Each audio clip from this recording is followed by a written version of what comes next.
নমস্কাৰ, আজি আপোনালোকে এই ভিডিঅ'টিত ৰি-নিট 2026ত কিমান মাৰ্কত কিমান ৰেংক আৰু অসমত এক্সপেক্টেড ৰেংক ৱাইজ কিমান কাট অফ যাব পাৰে সেই বিষয়ে আলোচনা কৰা হ'ব। তো আপোনালোকে স্ক্ৰীনত দেখাই পাইছে ৰি-নিট 2026 মাৰ্ক আৰু ৰেংক, অল ইণ্ডিয়া ৰেংক যিটো 715ত 1 ৰেংক, ফাৰ্ষ্ট ৰেংক পাইছে, 710ত 4 ৰেংক, 680 হ'লে 789 ৰেংক, 650 হ'লে 1.8K ৰেংক, 622 হলে 4.6K র্যাঙ্ক, 600 হলে 10K র্যাঙ্ক পাইছে, 584 হলে 17.6K র্যাঙ্ক, 523 হলে 62K র্যাঙ্ক, 509 হলে 79K র্যাঙ্ক, 482 হলে 140K র্যাঙ্ক, 450 হলে 165K র্যাঙ্ক।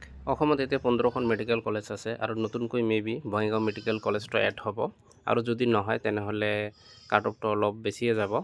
তো এতিয়া আপোনালোকে গম পাব যে এক্সপেক্টেড ৰেংক ৱাইজ কিমান কাট অফ যাব পাৰে কেটাগৰী ৱাইজ। তো আপোনালোকে স্ক্ৰীনত দেখাই পাইছে after result expected cut off NEET 2026 category আৰু ৰেংক।